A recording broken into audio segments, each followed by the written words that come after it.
Jango Fett looks at his son with stern eyes. He tells the boy, who is just barely 10 years old, "This is not going to end peacefully. A war is about to begin. It is not our war, but we will be caught in the middle of it sooner than later. Remember what I've taught you, Boba. We fight with honor and we die with honor. But it is not your time. You must carry on as my legacy, as the legacy of my mentor, the Mandalore, Jaster."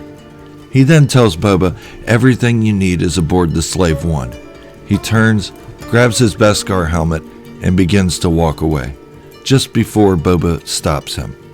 Today on Star Wars Fanatic.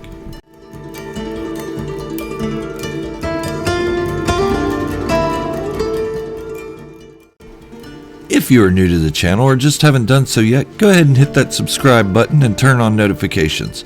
Also, hit the thumbs up to help grow this channel. Boba yells to his father, "Wait!" Jango turns it back to his son. He doesn't want to give in to sentimentality, but he understands his son's frustrations. "What is it, Boba?" Boba then lets it out. "If this is not going to be our war, then why are we here?" Jango answers calmly, with the tone of a master explaining to his apprentice. "We are honorable men. Lord Tyrannus paid us for our protection, and I intend to uphold my end." Boba nods slightly. Jango then places his helmet on his head and tells Boba, "Wait on the Slave One." Again, Boba nods. He dares not go against the orders of his father, Jango Fett, the most feared bounty hunter in the galaxy. Boba Fett is not an average 10-year-old boy. He has been taught the ways of the Mandalore by his father. And any child that grew up in the comfort of the core worlds, or even most of the Outer Rim, would not have the survival skills Boba Fett has. He is only 3 years away from making his decision to become a Mandalorian or give up the life and become an Arueti, or non-Mandalorian. If he had to choose now, he would uphold his father's legacy. Boba returns to the Slave One. From there, he deploys a remote droid camera and perches it high above the Geonosian arena. He can see the 2 Jedi and Senator chained to poles. He sees everything. Boba then awakes from that recurring nightmare to the sounds of his Navi computer alerting him that he has dropped out of hyperspace and was getting close to the planet Tatooine. Tatooine, a sparsely populated planet, but one of the most dangerous in the Outer Rim. Not only the off-worlders looking to hide from Imperial law, but the planet was controlled by Jabba the Hutt, a gangster so ruthless he once had his own uncle hunted and killed. But he was not here to hide.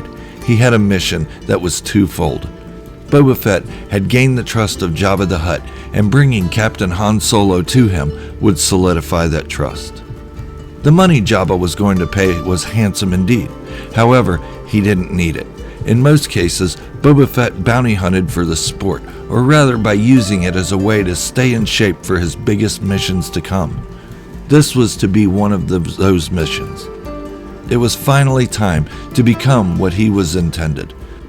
The first step is to take down Jabba the Hutt and his slave-trading henchman, Bib Fortuna. Boba was taught to be honorable, fight for what you believe, and don't involve those who need not be involved. Slave trading was despicable. Stealing innocent people to be pranced around in front of Jabba as an object of desire was even worse. And Jabba was sitting on the future generations of Mandalorian warriors. He didn't even know it. In fact, it was safe to assume no one knew about what was buried just below the surface of Tatooine. Jaster Muriel knew it, and he passed it down to Jango, who passed it down to Boba. Tatooine had been on the list of Outer Rim worlds to be conquered before Jaster Muriel created the Super Commando Codex. Boba felt he was betraying that creed, but time was running out for the Mandalorian people. His time spent in Darth Vader's service allowed him certain perks. Perks such as hearing Imperial officers talking about wiping out the Mandalorian culture. A culture that had not been fond of his family, but it was still his culture. He'd be damned if he were going to see it extinguished completely by Arueti. Mandalore is for Mandalorians to build or destroy. Gar Saxon was lucky the members of Clan Wren had disposed of him before Boba had. he would not have been as quick about a Mandalorian siding with the Empire to control Mandalorians. But now's the task at hand. How will he pull this off? For the first time since he was a child, he has self-awareness that this may not go as planned. After all, the Empire is intimidated by Jabba the Hutt and doesn't even go near Hutt space. He quickly gets the thought out of his head. He's the most feared bounty hunter in the galaxy now. This is going to work. As he opens the rear cargo bay of the Slave One, he sees Bib Fortuna walking out to greet him. He thinks to himself, how bad would it mess up my plan if I kill him now? Then he chuckles quietly to himself. Did you bring Jabba's prize? Bib Fortuna asks of the bounty hunter in Huttese. Captain Solo is in the cargo hold, and he isn't Jabba's yet, Boba responds. As two guards retrieve the frozen Solo from the cargo hold, Bib Fortuna leads Boba Fett to Jabba the Hutt.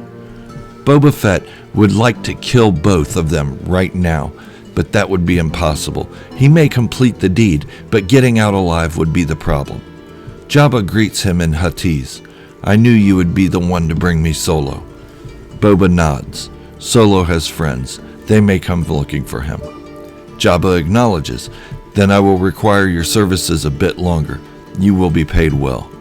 Boba thinks to himself, perfect. Boba knows Solo's friends have connections and could just destroy Jabba, Bib Fortuna, and the palace if they wanted to. But he thinks they will come on their own in a rescue attempt to keep a low profile for the rebellion. He just can't let them kill Jabba. He must be the one to do that. He has been paid to protect him from outside threat, and that's just what Boba Fett intends to do. Because like his father taught him, he is an honorable man and keeps his duties and commitments. To be continued. So, this is my little fan fiction of the moments just before Luke Skywalker and his friends make the rescue of Han Solo from the clutches of Jabba the Hutt. What do you think? Did you see it going similarly?